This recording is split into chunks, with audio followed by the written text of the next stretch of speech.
Hello, and welcome to Bendy, a podcast about being flexible in all the ways that means. Thanks for joining us. My name is Andy Young, and I'm one of your distant, curious hosts. Joining me, as always, is our other distant and curious host, Beth Martin. Beth, a pleasure as always. What's the crack? Distant. I was tickled by my own intro. Did you notice that? I did. Oh, yeah, Andy. You You're so typically funny. are, though. Yeah, that's true. Unless you flub it, which has happened Yeah. 2 times. Let us What? not forget. Me? Flop? Yes. I don't think so. Check the tapes, people at home. I think you'll find that I am the one take master. Whether or not it should be one take. Yeah. So I made a split-second decision and flew to San Francisco. Love it. I had a friend. I have a friend who had a fashion designing business, and they had an inventory of acrylic backpack. This is high fashion, high. Yep. It's hard to explain. It's a limited run of art that you can also use or wear. So there's shoes, backpacks, and perfumes, and they're just I'm ready to move on to something else. Let's just have a flash sale / funeral.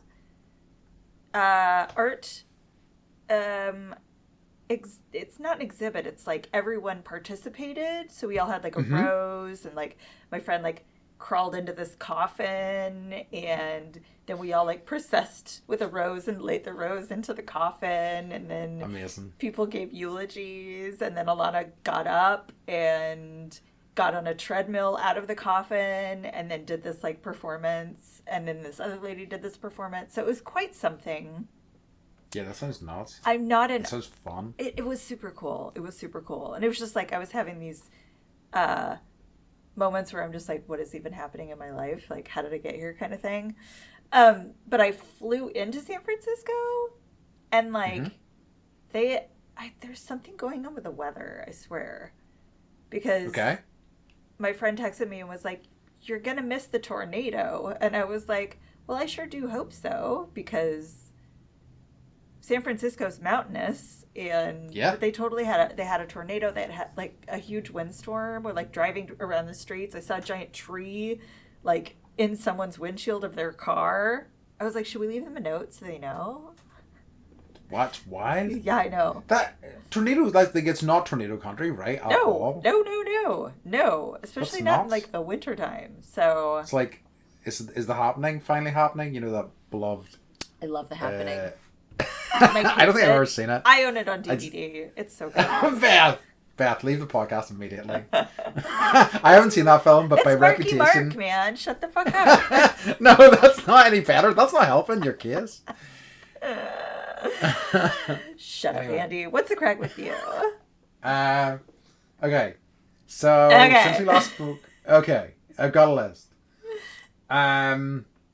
Start with the least important, which is that because I'm a masochist and because I have a cinema pass, I went to see Kraven the Hunter last night. I've not even heard of that.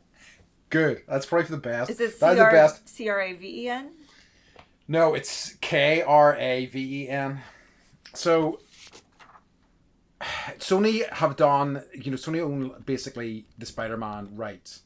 Okay. And they've kind of lent Spider-Man to the greater Marvel conglomeration, under Disney for the MCU. But they have the rights to all these Spider-Man villains and blah, blah, blah. So that's why you have the Venom movies that are I like the Venom movies. I like the first one. I haven't seen the third. The second's, yeah. Yeah, let there be carnage. They also did Morbius, if you remember that. I tried, and then I was I just don't... Jared Leto rubs me. I hear you. They also did Madam Web at the start of the year. Yeah. And they finished with Kraven the Hunter. So Kraven the Hunter is a Spider-Man villain. And they've turned him into a good guy. It's just... Oh, how nice. A disaster. Now, highlights were the action was good, and... Is Aaron Johnson? Yes. Taylor? Can't remember. So anyway, he pops his shirt a couple of times. Cut, fucking diamond cut. So that's good for a couple of scenes. But apart from that, do not go and see this movie. It was a disaster. Anyway, okay. That's the worst thing. Right. Okay. Then, I've had my choir shows over the past few weeks. Really great to get them done. It was lovely to hear the choir. It's always kind of I always stress about these things. It's like people there's a couple of different people as I was in the middle of trying to get stuff done explaining to me how you just create stress for yourself, and I'm kind of going, oh really, no shit, and also you're telling me this now. Right. And I'm just like through gritted teeth nodding and trying to smile, you know. Anyway, they went great, and I'm happy that they we had a wonderful reception, wonderful feedback. We also did a second show in a church that is like nearly 1,000 years old or something insane, and that was really fantastic. So it's just been nice. It was nice playing in other venues, and it was nice.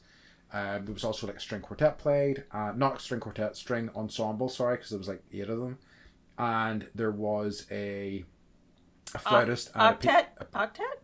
Octet, yeah, I think that sounds right. I know flautist. Things. Yeah, well, you're proving it. There's a flautist and a piano player did some songs as well, like as this duet, and it was lovely. It was just a lovely kind of Christmassy night. Okay, so that's the middle one. Number 1 with a bullet. Favorite thing I've done over the past wee while is I went to a Street Fighter 2 competition. No way. Yeah, that is awesome. So, yeah, that was great fun. So as part of it, they showed the Street Fighter movie, which I hadn't seen, and in fairness, I only watched bits and pieces of it while we were there. Because like the organizers have a ton of different arcade games, they bring them along, and you can play arcade games all night. You play a flat rate, have a few beers, play some arcade games. Really great. Then they had a Street Fighter 2 competition. Now, I'm decent at Street Fighter 2. I'm not incredible, but I'm okay at it. Got knocked out in the first round pretty brutally. Fortunately, the guy that knocked me out went on to take first place, so I didn't feel good. So bad, right? Good. But there was 4 of us there. 2 of my other friends became 2nd and 3rd in the rankings there as well. So, right? Mm-hmm. It's pretty good. So it was a good night. It was really fun. That's amazing. It is. Good prices too, actually. So yeah, they did great. Yeah, I remember I think Tekken 2 is probably my favorite fighting game. And I in college. Me too. That was my jam. The Tekken series are my favorites, and I was actually cajoling the kind of organizer to try to do a Tekken one in the future, because that's the one I'd probably do best in. Yeah. If you're gonna fun. Put something together, make sure it's the one that you're best at. Yeah, absolutely. But yeah, so that was a really fun night. So yeah, so it's just been busy because it's like Christmas season and a lot going on. I have my karaoke Christmas party coming up soon as well, so I'm just been I've been writing down just a list of stuff that I need to do for that. Do you go somewhere, or do you actually? No, I'm doing it at home. Okay. My host. You have your own karaoke machine? Yes, I do. Can you send me? Can you send me what you have? Because I think it's time for me to get one. So I have, the one I have is pretty crappy, to be honest with you, and I have been really thinking about upgrading. But I have essentially 3 different ways of doing karaoke. I have PlayStation, Guitar Hero style. Yeah. I have the Bluetooth mic that I have that's pretty great, and also I just have this kind of karaoke machine, which is dead on, but I think I need wireless mics. I need a bit more power. So yeah, I'm gonna look into this in the future, but I very much excited. And actually, it was stressing me out a little bit, classic me, but I've made a list of things that I need to do for it, and it doesn't seem quite as bad now that I've kind of written it out. So yeah. Awesome. Busy holiday season. You know me. Yes, I know. It was funny. Yeah. Mike was, because holidays, he went to Costco, which I don't know what the equivalent is in the UK. We don't we there are some Costco's, I think, in mainland UK, but we don't have any in Northern Ireland. So I think most people would be aware. Big and lots. Yes. Okay. And so Mike went there to get stuff. His parents are coming tomorrow for a week. Oh yeah. And so they had cleared out the fruits and vegetable section, and it was just full of booze and cheese. Wow. So no one's getting vegetables this time of year. It was just give the people what they want: cheese and alcohol. So just you all have scurvy or gout. Basically, I can't wait. I had a friend in college that actually got scurvy. Wow. Yeah. brutal. I suppose it's that like college diet, probably just living on ramen and when stuff. When are you ever like, oh, I feel like I need to eat an orange today? When you're like, you know, it's true. Trying to figure out how to balance a checkbook and skip class. I'm like proud of myself. I mean, like I've been doing this for quite a few years now, but I always eat a piece of fruit with my lunch. And like that was getting to that stage just was quite an achievement for me. But yeah, you know, because fruit sucks. Vegetables suck. Sorry, everybody listening at home. You know it's true. Cheese and booze. Cheese and booze. It's the way to go. Do you have anything else? Do you have any, or shall we move on to what's occurring? Let's see. I don't think I have anything else. I don't have any occurring. Do you have any occurring? I don't actually. That's right. No, okay. I don't. Well, we can just jump into our topic. Speaking of Street Fighter. Mm-hmm. And also ramen. And ramen. I didn't even check. I actually don't know if top ramen came from Japan, but yeah. I think ramen's origin. Look in your mind. Wait, hold on. Okay. Let's before we start hashing this out. So we thought we'd talk about Japan because it's something that we have talked about quite a bit before. Mm-hmm. I visited. Beth hasn't, correct? I have, but it's been like 20 years. Very briefly. 20 years. That was it. Okay. Cool. I was there for like a week or two, but it was very memorable. And we kind of had a family sit down a couple weeks ago trying to figure out like, all right, like if we don't go to Maria, like our normal destination family vacation, like, you know, the kids are old enough now that they can really start exploring the world a little bit more. Yeah. And so we sat down and we were like, where would you guys like to go? And Charlie was like, China. And we were like, well, and then we all landed on Japan. So I think we're probably going to go either in the spring or this early summer. Awesome. So this is topical and timely for me. It is. And we'll have to, so we can do a Japan redux in like 6 months, 7 months. Yeah. And how long, like, when were you there? And you lived there, didn't you? No, I didn't live in Japan. I lived in Korea. I have only spent a week there. Okay. And sadly, it's on my list to do a proper trip at some point. I really kind of want to get up north to Hokkaido and stuff. Mm-hmm. Anyway, right, hold on. Let me introduce the episode. So, the episode's going to be called Japan Rocks because I think that, you know, we have talked about this a lot. I think, you know, certainly in terms of like Asian countries, it has an outsized influence for better and worse. And, you know, if you look at things historically, but I think as a result, there is this particular kind of like obsession with it in the West. And, you know, I think it's definitely worthy of discussion. I think it's, you know, thinking about that, I was thinking about that today, and I was like, I also think about my friend in Japan and their kind of obsession with like English culture in that way, and like, you know, there'll be like lots of, you know, English flags and shirts and like British flags and shirts, and like when I was there, like seeing Beatles cafes and stuff like that, you know, it's so interesting. There's that sort of cross pollination. Anyway. Like so entire cafes dedicated to the Beatles? Yes. Wow. That's epic. I want to go. That guy, that's a clear memory I have because it was when we were in Hiroshima. Mm-hmm. And we just had a really nice night just kind of walking around. It's a very cool city and just hanging out in that place. We had a few drinks. The guy was chatting to us. It was really nice. Like, you know, the way certain things stick in your brains. I don't know what this says about me, but I remember him talking to us about all manner of things, but he had a conversation how he didn't like Japanese women because they were all flat chested. He liked European women because they tended to have boobs, or like actual boobs. You're like, oh, okay. And I feel like I remember that just coming out of nowhere. It's like, oh, okay, cool, yeah, man, okay, that's awesome. But yeah, I don't know what that says about the fact that that's also the only part of that conversation that stayed in my memory. Anyway. Oh, Andy. So yeah. Andy. So did you? I have like questions, but I also have fun facts, and I may just like bounce around a little bit between those things. I guess like. What do you what are the things that like that really stick out for you? I know for me it's a place I could probably visit over and over and over again and never get bored. So from your time there, like what experiences did you have that made you love it?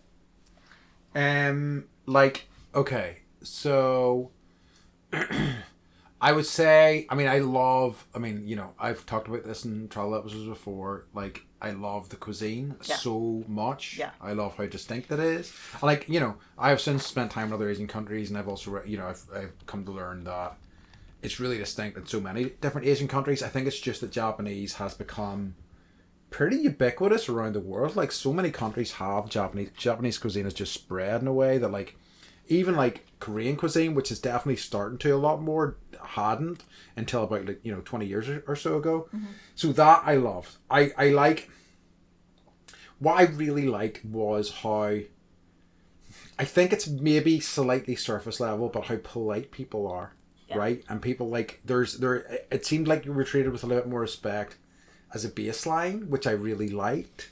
I found the, like, certainly British people are extreme for this, but like this sort of personal space bubble that we have in the UK is just evaporates in Japan. I still remember being crammed into a subway carriage with like a guy standing on the platform holding like this long ruler thing, and he unfolded it and he just used it to jam us all in. And I was like, what is happening? This is wild. So like those three things, for sure. Like I think and I've talked about this before. One of my favorite experiences, we spent a day in Osaka, and it was like, it's underwhelming, I would say. I think I can't remember what day of the week we were there, but a lot of things were closed. So we were kind of like just pottering around, and we were going to head back to the accommodation that we'd found, and this taxi stopped, and three kind of, four Japanese businessmen stumbled out. One older guy, some younger guys, and they were like, hey, what are you doing, guys? What are you doing? And we were just like, fuck. We don't want to be hassled by some dude now. We can't be annoyed. But he's like, come here. He said, what are you doing? I was like, we're just kind of heading back. He's like, no. You come with us. So they took us out, and they took us like for food. They took us drinking. They took us to a karaoke place. His subordinates paid for everything. Whoa. Then, and my lasting memory of this is another damning indictment of me, is that we were there's this kind of famous bridge in Osaka that has all these like LCD signs, like famous sort of like, so it's like it's really kind of bright and kind of gaudy, and it's like a pedestrian bridge, and we were walking across that bridge heading to get, I think, our like second meal of the night, and he puts his arm around me, and he goes, my friend, here women are very easy to catch. And I was like, amazing. I was like, oh, okay, cool. You had a fairy god person, like, yes, just like, let's go. Yeah, I get you women and get you women and pay for everything. Like I think after that learned that there's a lot of prostitutes there, so maybe that's what he meant, but I don't know. So yeah, but that was, those are the things that really stick in my mind. I also remember being in Kyoto, and like I find the history in Kyoto just staggering. Mm-hmm. Like temples, like literally everywhere, every corner nearly. It's mad. I think that's pretty incredible. And like Tokyo's just such a insane metropolis as well. Like even the experience of being at like actually crossing, is it Shibuya? Which is the most busiest pedestrian crossing in the world. It is the busiest pedestrian crossing in the world. Yeah, it's insane. Like it's just the amount of people that are there. I've got to say, that is one of the things that stresses me out if I think about going back, just because that I find a wee bit overwhelming, and I think I probably have found those things even more overwhelming as time goes on. But like I still thought the sheer number and density of people was just insane. So yeah. those are the things that jump out. Yeah. What about yourself? I was in like, maybe, I was in a little town, maybe an hour and a half north, and I had a friend that was teaching English. So I actually got to go to a school, and it was like the day of their student body elections. And so people, like, students were getting up and they were giving speeches and like wearing banners, and it was a whole like cultural thing that I'd never seen before.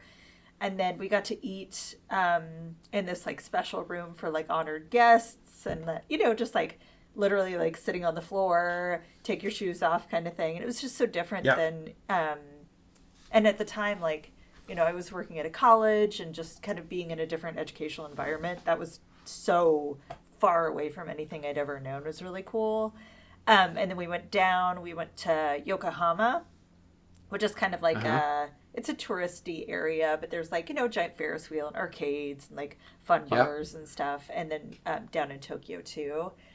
But I love that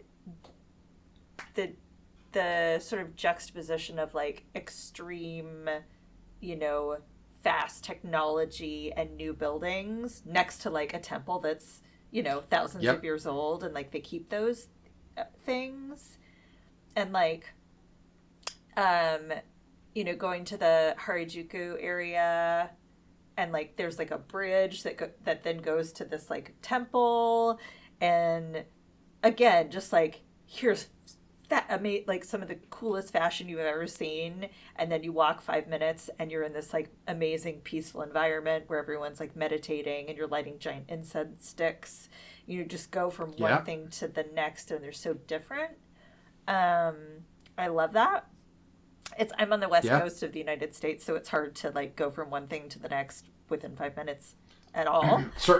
Certainly not within that the time frames you're talking about there, in terms of like the history and stuff like that. It's kind of crazy. Yeah. But it's all like mashed in there together, so you get to experience everything, and I like that a lot. I love their transportation system. It's like the best I've ever been on, and like the train goes so fast. I had a similar experience where, one of the I don't know, they're not conductors. They're just like people.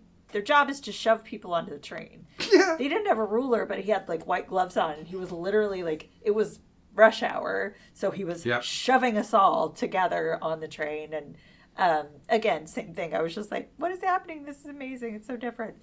And I think I like really just love feeling so out of place in a place so different from anything I was used to. Like I just love like the crazy newness of it. Like, I love the experience of like not understanding. There's part of me would like to be able to understand the language, but I also kind of like how that kind of like, it's like you're floating along a little bubble. Like you don't have to interact. Like, there's like times when total anonymity. Yes, exactly. And there's times, and also the complete opposite, because you're this big like gaijin that's like tends to be towering over everybody else. Right. But like because there's times in this country where like I hear people's conversations and I understand it, and I'm like, I wish I didn't understand what you were having a conversation about right now, because it really bums me out. So that's what I really loved, in terms of like not just Japan but the other Asian countries I spent time in, was that it was just kind of like it's much more experiential. You can just kind of like look at the buildings and look at all the cool stuff. Something sad is that so I was probably in my like early 20s when I went, and I'd never been to a place where I felt so safe. Yes. And like they have it's like the crime rate is so low, you have more police than you do like petty criminals, and there's no weapons or anything allowed, and you can just kind of like fall asleep and on the train. My friend had he was on the train one like late night, and there was a guy that was like passed out drunk, and his wallet fell out of his pocket and was like sitting next to him, and like no one picked up the wallet, and I was just like, what? Yeah. Does that even, I can't, and just, yeah, that feeling of like nothing bad can really happen, in terms of what I'm used to Yeah. as a No. potential threat. So it's sad, but it felt so good. I very much felt the same. Like, I mean, again, most of my experience it's with Korea and Taiwan, but like, I would have been out late a couple of times, pretty drunk, and like, I'm not even slightly concerned, No. not even a tiny amount. But yeah, it's there's definitely something to be said for that. There really is. Um, I I like I think, and I want to touch on this a little bit. Is that like I think there's like downs like the that culture is very restrictive, and I think that's probably one of the reasons why crime is so low. I think that like one of the reasons they achieve that is that people are really kind of like funneled down certain like pathways in terms of what lives they should lead and things like that. And I think it like encourages certain types of behavior, and I think it does have good outcomes for sure. But I think it's also can be quite tough on Japanese people. I've a very good friend who lives over there, and like once we met in Australia, and she lived in Australia. She also lived in the UK for a few years. I think once she had experienced like more of a Western lifestyle and having more of a life, she really struggled to then go back to the Japanese kind of like nose to the grindstone, you're always working sort of lifestyle. Is there a lot of individuality? It's something I thought about because like and it's maybe just sort of artists that I'm exposed to, but I find like a lot of like Japanese artists tend to be really really extreme. Like I mean there's probably some really kind of mainstreamy Japanese stuff out there too, like but like a lot of the musical acts that I like and listen to are wild, like completely like really out there, really kind of pushing the limits of what they can get away with.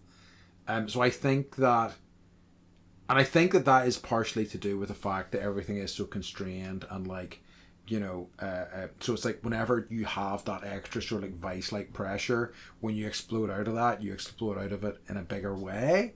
Yeah. I don't know whether that's true or not, but it's just what in terms of what I've experienced with, my sort of understanding of that sort of thing. So where you mentioned Hiroshima, or is it Hiroshima or Hiroshima? I've heard both.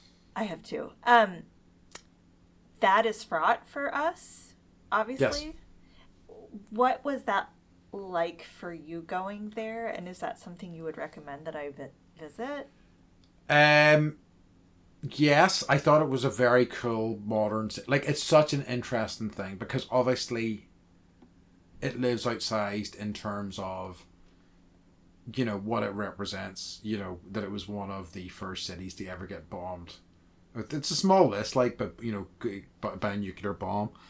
But like, so I went to there is a museum for that, which I went to, which is pretty like I would say it's a similar experience to going to Auschwitz, which is I would say it was a worthwhile experience. I am very glad that I had it, but I don't know that I would say it was good or it was fun, but I'm still glad I did it, and so was the Hiroshima exhibit or the nuclear bomb exhibit, because like I think it's good, and especially these days, to be reminded of like that sort of stuff and to know how recent it was and like how devastating it was, so we kind of like don't head down those paths again.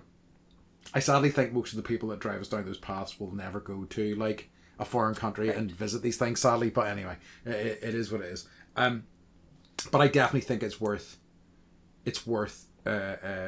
experiencing. Like there's also in one of the kind of very sort of famous photographs from Ground Zero, there was a building that was mostly intact, and it's still there as like a sort of memorial piece, which is very interesting. But yeah, also on a nicer note, if you go there, Hiroshima has their own style of okonomiyaki. Oh, okay. That is sensational. that was one of the things, like the best. What were one of the best? Like, what food did you really enjoy? And I wrote down okonomiyaki. Explain what it is. Oh God! Oh no! It's okay, so it is essentially it's a pancake, right? But yes, it is with like lettuce and noodles and yeah. It's like a noodle lettuce pancake with like maybe some like doughy stuff in there too, and you can like you cook it on a hibachi at the table, and you can like add things like egg and ham and like seafood sometimes I think as well. And then they have these like it's like mayonnaise in a squirt bottle. Yep. And you just like pour that all over the food. And I think there's like a special okonomiyaki sauce, and then they have those like flake things that kind of like all sort of wilt whenever they land, and it's so good. So okonomiyaki style is that, but okonomiyaki tends to be mixed together, but with Hiroshima style tends to be all the elements separately, so they're like all cooked separately and stacked on top of each other. That's so good. Wow. Yeah. I'm like salivating. Yeah. So good. So yeah. So that was the thing. But so like yeah, and I think that it's a cool modern city, but like my other thing is that I only had really a day in each of these places, so like I can only give you a very brief review. I remember it's like doing a really lovely homestay. Like this was a pre-Airbnb where like we were using a guidebook and we did this homestay thing, and like it was just beautiful. Like and they had like robes and stuff set out for us, and we have like photos of us just lounging around, because it was me and two other guys lounging around our robes because we were so tickled by this. But I was really impressed by the city in terms of my limited experience with it. Mm-hmm. So if you go back at some point, like what are the things that you haven't done that you want to do? Oh wow. I want to see more of the country. Like I would really like to get up to Hokkaido. Mm-hmm. I have a friend up there. I think she's still up there, and who I haven't been in touch for a long time. But it's the sort of person I'm sure I could reach out to, and she'd be happy to like put me up. I could chance my arm anyway. And like I just wanted to explore Tokyo, the cities more. I kind of like I had such a whistle stop tour that I really want to just like spend some time there. I also like really want to see now the like Miyazaki Museum, the Godzilla theme park where you ride a zip line into Godzilla's mouth. Oh my god. Mm-hmm. I want to see like I think it's still there, it might be gone now. There's like a voice activated Gundam on the side of one of the rivers in Tokyo that like lights up and like moves and shit. So yeah, things like that. It's like the things that they build that you're able to interact with. So Mike was there. Was it this year?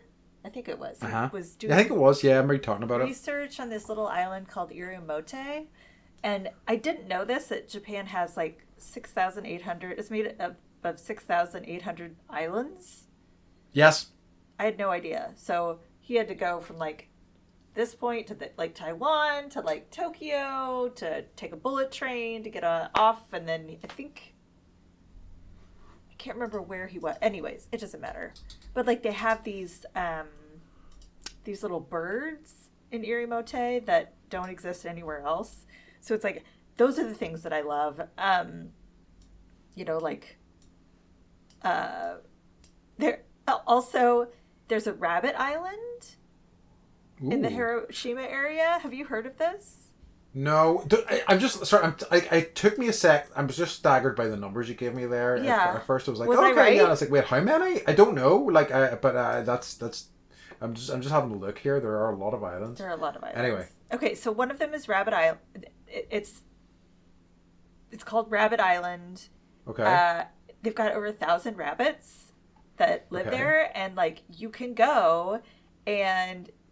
Like, when you're done with this, you should just Google, like, videos of Rabbit Island, because you can feed them. And so you're just kind of, like, walking around the island, and, like, 400 rabbits are following you.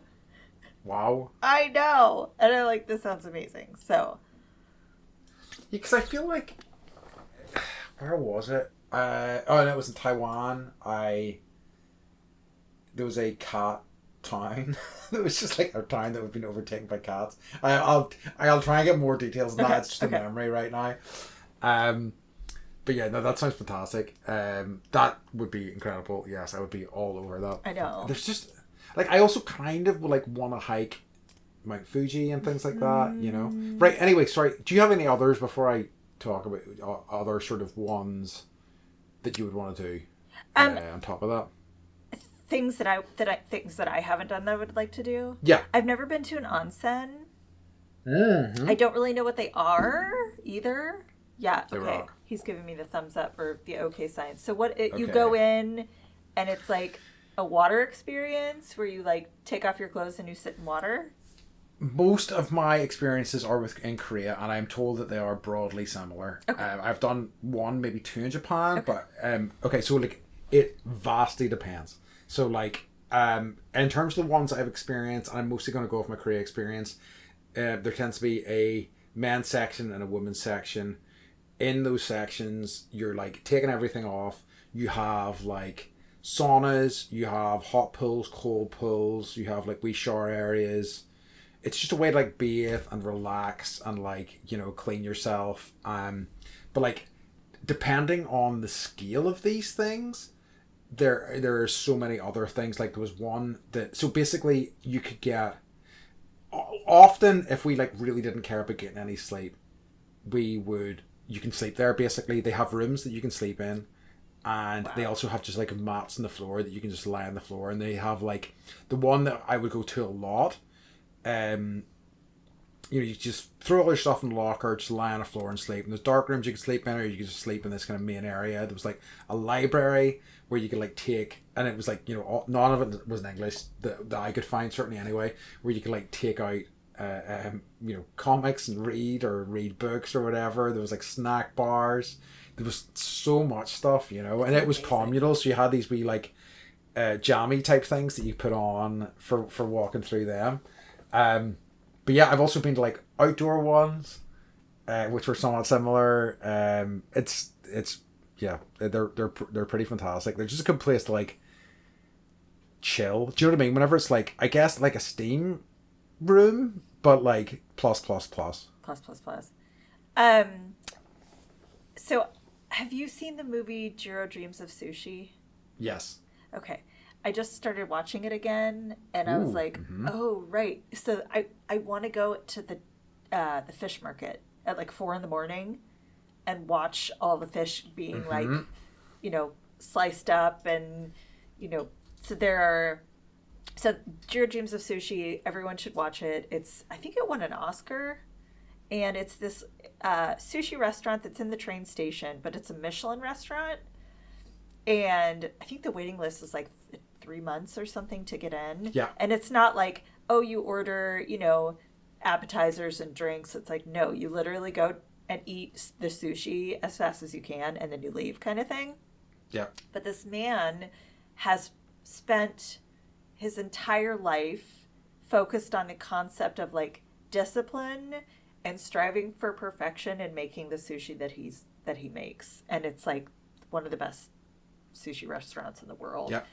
And I love that concept, and I wonder how much that reflects with the culture of Japan. Yes, I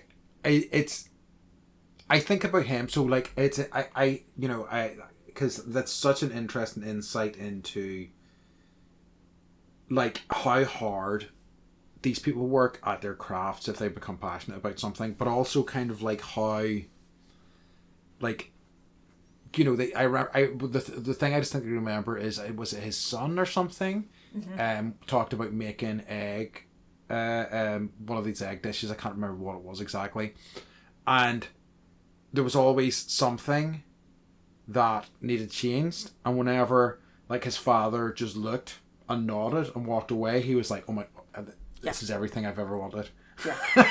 There was no feedback, it was fine as is. And I feel like that is kind of like, I think that is it's what drives a lot of Japanese people to this sort of level of greatness. But I also kind of think it might be mentally a tough, you know, it would place have to live. Be. And Yeah. I think, you know, for the right person where that they're it is fulfilling for them to do the same thing every day to the point of absolute perfection, like Yes. striving for that, I think would be you have to be a special person to be able Yes. I to think do so. that. But I also love this idea that success can be a tiny sushi restaurant in a train station. Agreed. I think that is what's so compelling about that. Like, you know, I so there's two things kind of off the back of that, which was apparently like because I talked about Miyazaki before, he is apparently quite a harsh taskmaster, very difficult to work for because he demands like a certain level of perfection. And I've seen like in terms of the thing with Jiro and his son, very much similar with like Miyazaki's son in terms of like how, you know, you got no compliments from him basically, you know, he's just constantly trying to push you to like harder, you know, and for good and for bad. And like for a long time, I think, because those are the two kind of main examples I was aware of. But then I saw a movie called, I just looked it up, called Come Back Anytime about 3 years ago.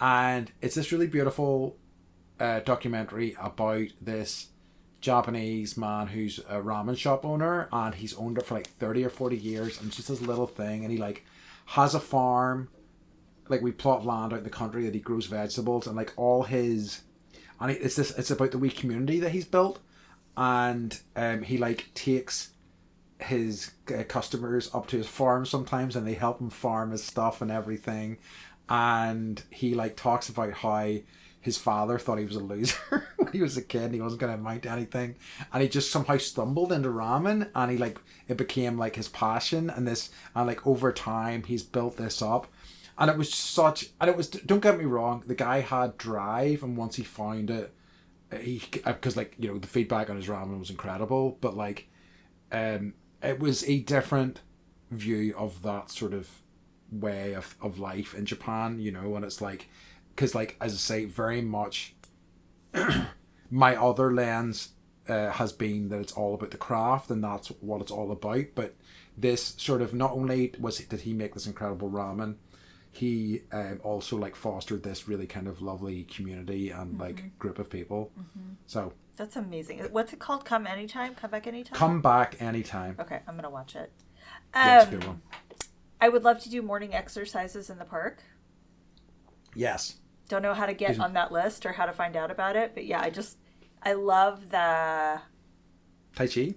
Yeah, just this idea that you get up in the morning, you go outside with your neighbors, and everyone's in the park silently doing Tai Chi together. Yeah. And I just like walking around, and all of this is happening around you was so cool. But I also like, you and I are similar in that we like, I want to experience it. It's new. I want to experience it.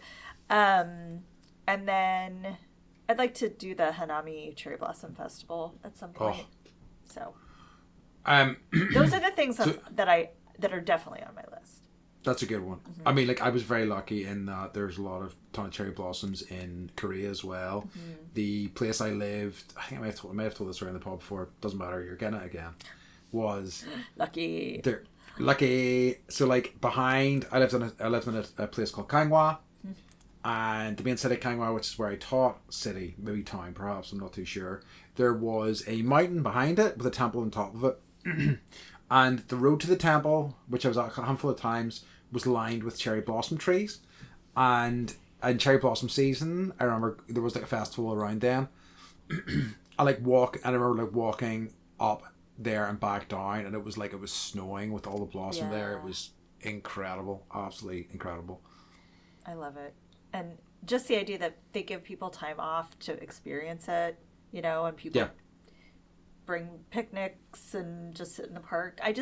The connection to nature and being outside, even though, you know, there isn't a lot of space to do that necessarily in the bigger, more metropolis-y areas, but that's still part of the culture, is just intriguing and enticing to me. So yeah, where else should I go? What else should I do? In Japan? Um, Like, I mean, I think, I was just looking at a kind of map there. I definitely think that. You went to Kyoto? Did you? I've never been. Okay, to go to Kyoto then. I Okay. would really strongly recommend. It's just kind of staggering how much. Like just I remember the amount of temples and castles, and it was just absolutely fantastic. Like I really kind of want to. I didn't do this. I think, and it feels achievable. I remember looking into it. What is hike Mount Fuji? Well, you and I have already hiked a fucking mountain on Hell accident, yeah, we have. so you can definitely do that. It's a little taller. It's a little taller. I wonder if it's like straight up, like. I think it's my understanding that it is relatively achievable. Like it's like a don't fucking take it for granted, but it's manageable. Okay.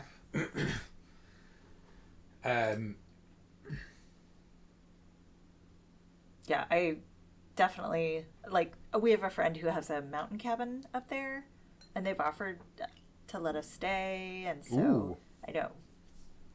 Okay, all right. Might be I know. giving you a call if Right? I do this. You're like, when are you going? I will tell you.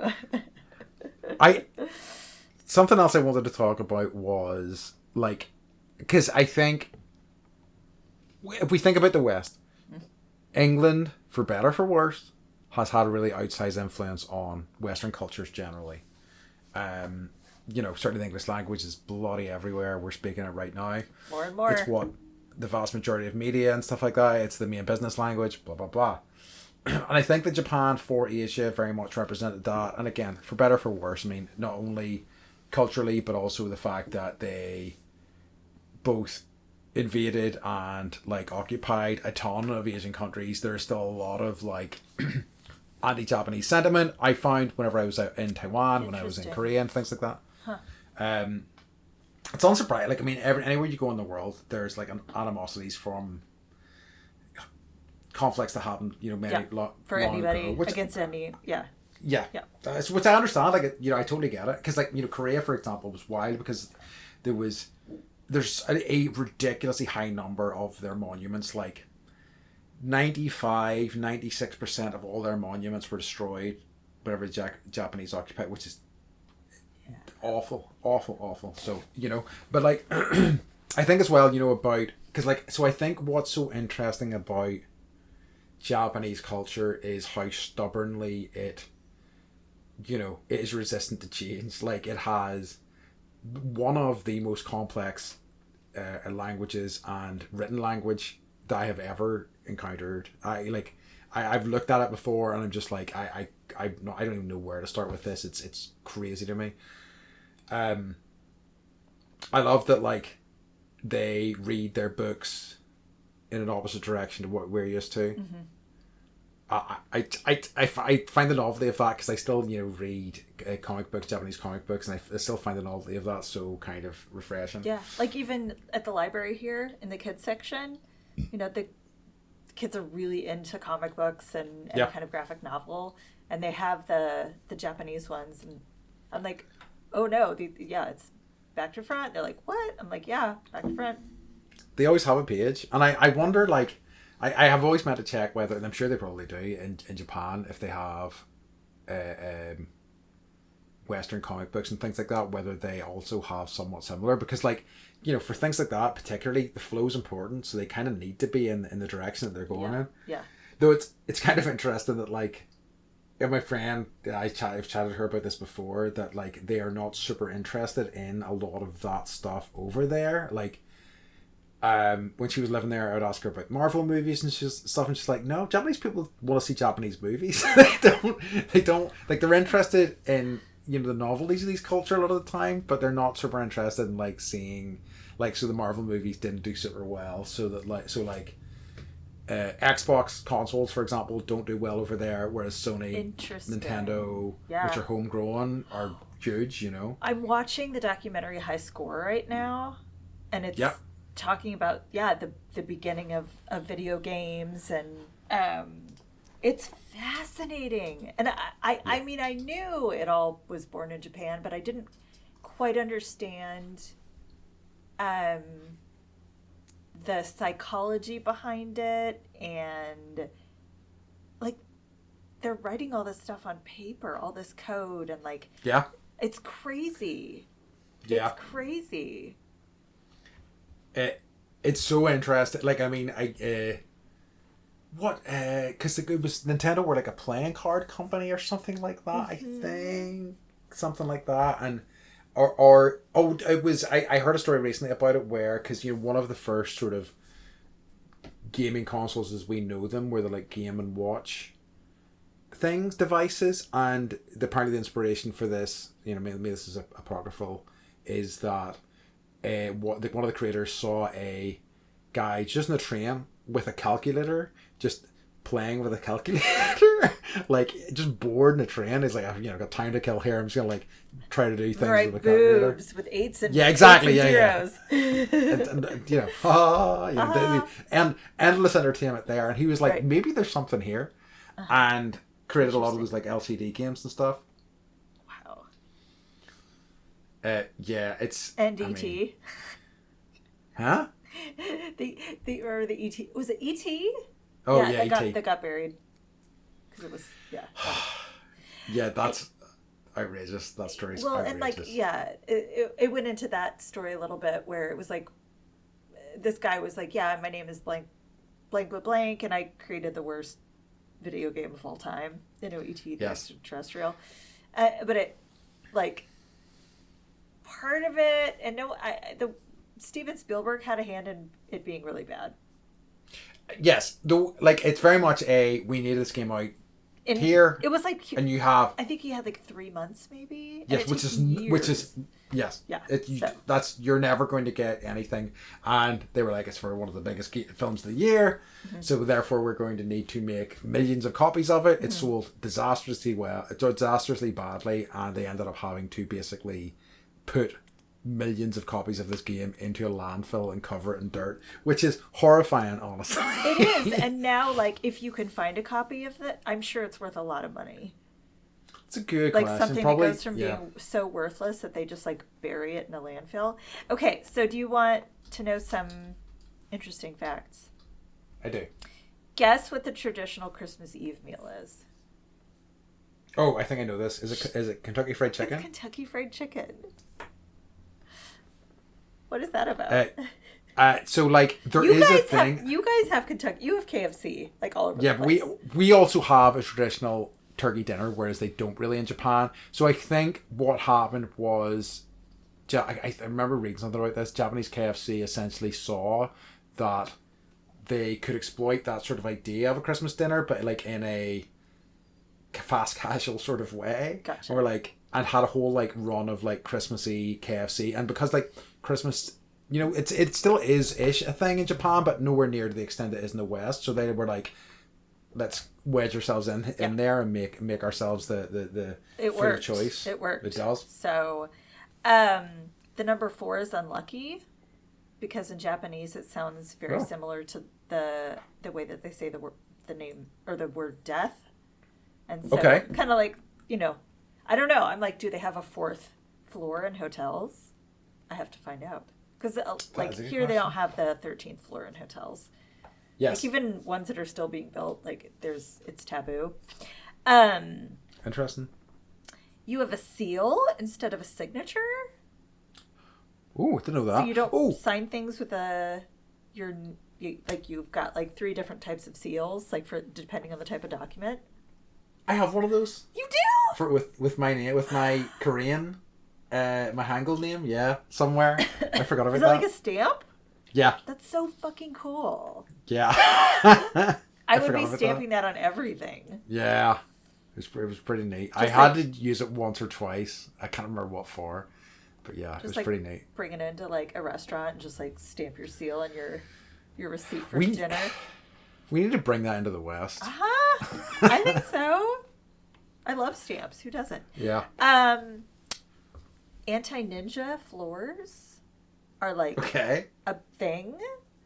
Uh-huh. So like typically when you build a floor, it's got normal like creaking sounds. Okay. Or no. Yeah, no, when you build a floor, typically it doesn't have creaking sounds. Sorry, I'm getting this backwards. And so they actually will make their floors creaky to ward off ninjas and protect themselves from ninjas. Smart. And I'm just like, the fact that you have ninjas in your culture to the point where you're making your floors anti-ninja. There can't be that many ninjas. That's wild. Okay. This was like top 10 fun facts. So... guess what the national sport is? Baseball? Sumo wrestling. Andy. Ooh, okay. I know. Have you ever been? I haven't. I would definitely go, but I haven't. Yeah, it's totally on my list. Okay, the last one I have is their food is actually designated UNESCO Cultural Heritage Site. Wait, sorry, run that by me again? Their food is a designated UNESCO Cultural Heritage Site. Okay. Because, like, the way that they prepare the food and the intention behind the food, okay, it's a way of expressing your appreciation for nature. And therefore, okay, it is recognized as an actual, like, site. Fascinating. Isn't that cool? I had no idea. That is cool. It's wild. How interesting. Mm-hmm. I love it. It's a good one. I love it. Yeah. So, like, I think those were some good facts. Do you have anything else? I got one last thing.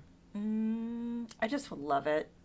I just think it's the coolest place, and yeah, I would love to spend some time there. Yeah, me too. I mean, like, it's definitely something. It was always the one that if I was to go back and teach English, I would strongly consider going, but yeah, we'll see. So the one last thing I had to say was, this whole episode has just been a Trojan horse to get you to watch Shogun, Beth. Beth, watch Shogun. Bring it down. Watch it. Come back anytime and Shogun. That's what I want for Christmas. Okay, really? I can do that. Yeah, it's for you to watch Shogun. I started watching it, but I was like by myself maybe, and like maybe there was like some other like stupid show that was taking my attention at the time. So I will totally. I saw the reviews were amazing. It's like getting all of the high scores on Rotten Tomatoes. So yes, I mean it's like end of the year, and I don't think there was a single other show this year that I loved as much as it. It was incredible. Okay. It took me a few episodes to really warm up to it, especially the like English speaking character. I wasn't sure I really kind of got the guy's performance or what he was going for, but as it developed, I really loved him. So it's such a, it's such an interesting sort of look at Japanese culture. I think I've talked about before about the nature of translation as well. How language is used, but I think it's a really kind of like, they talked about how in the original sort of adaptation of this back in the 70s, it was very much centered around the English guy, and like, all the Japanese conversations were happening, but they were not translated, so you really didn't have any idea of what was going on in their lives. But with this, the actual Japanese characters are much more important. They actually have their own storylines. There is like some incredible like female characters. It's really wonderful. So yeah, it's good. All right. Because you're making me feel guilty and asking for it for Christmas, I will do this small favor for you. And I'll watch The Greatest Showman as well. No, you have to do it with me in the room. Don't forget. Oh, okay, I have to sing at your face while you're watching it. Oh, yeah, of course. Hooray. Okay. All right. Good stuff. We've given each other our Christmas gifts. Yes, I know. I didn't get you anything. It's fine. You told me that you're telling me. Wait, what do I need to watch? Caroline? Who knows? I can't remember. I feel like I had an assignment, but I don't know what it was. No, you're honestly, you did The Princess Bride this year. You're reading A Prayer for Own Meanie. I am. I'm pleased. Yeah, that's true. And you came and visited me, so. That's also true. Yeah. Well, you did that too. Yeah. Anyway. Yeah. Anyway. Good point. Right. Mm-hmm. Okay. Right. In that case, Beth, what's been bringing you joy this week? So I got, like, honestly, I think it was seeing friends that I haven't seen. Like, it's like, it's my Burning Man crew. And it wasn't everybody, but it was, you know, like enough of us where it felt like a little bit of a reunion. And I love catching up with friends that I've known for like 20 years. And I'm going to read, just like, someone sent me something really sweet, and I'm going to read it because everyone needs to know what an awesome person I am, apparently.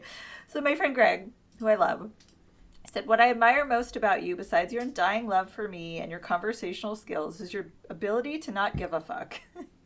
You Amazing. Do what you want. You seize new experiences, yet you can also be the most put-together person when the shit hits the fan. You and Mike both seem to understand how to pull off maximizing life in responsible ways. You fuckers. And you have kids who came out of you. Awesome and fucking weird. You suck so much. I can't think about how cool you are anymore. Dagger heart. So it's like, right? Beautiful. Like, people that truly like understand how amazing I am and appreciate me for my weirdness. And also give you shit for doing it. Totally. So it's like that gives me joy that I can provide, that I have those kinds of friendships where it's I love you, I hate you. You know, Perfect. But like I hate you really means I love you too. Yes. There's something, you know, authentic about that in a pretty kind of beautiful way. You know, because like, you know, it's interesting how much, you know, people struggle with actual earnest comments. Yeah. So I think through that filter, it's the very best way. Yeah. Yeah. So that was lovely. And then coming home also felt nice. It's like home comfort's always a treat to get back to. How about you? You know, music, I guess, just generally bringing me joy always. I have obviously the choir. I've just been listening to like stuff. So there's a guy called Louis Cole who I go through periods of like listening to his stuff, and he just does the most interesting like break beats and weird sort of like. I like breakbeat. There's a song in particular called "Weird Part of the Night" that I think is worth a listen. Okay. If you like that, maybe listen to more of his stuff. I think he does really interesting stuff. I don't think anybody else really makes music like him that I have heard anyway. And I've heard a band. I just literally searched and found the full name, but there was a band I heard on the radio the other day called CG8, and they're like a post-punk feminist sort of band from New York. I just found that CG8 stands for Cum Girl 8, and and one of the songs that they had was called UTI, about having a UTI, and it was incredible. Wow. It was just this fucking scorching like punk, and also like almost like a gabba or like dancey sort of like high speed track. It was really fantastic. You've got great taste in music, so I will totally. Thanks. Weird Part of the Night. And what was the name of the? The band was CG8, and their song was UTI. They don't seem to be on any of the music platforms, so I think they're maybe on YouTube and stuff. You should be able to find stuff somewhere. I can find anything, Andy. Yeah, I think so. I'm a private investigator. Yeah. Good. Music is awesome. Music is awesome. It always fucking resets me in ways that I need. So yeah. Good. Love it. Okay. So Beth, can you tell everybody where they can find us, etc., etc.? Yes, you can find us at bendypodcast.com. And give us a listen. Share with your friends. Always. Send us some topics if you want to hear us talk about whatever. We're always game. And thank you for listening. Always, yeah. Good stuff. Okay. In that case, we'd like to remind you, as always, to stay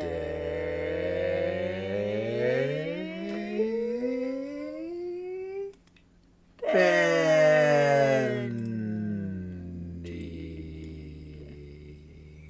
There's some bass in that one. I'm practicing, I can tell. I just sound tired. I love you guys. I love you. Bye.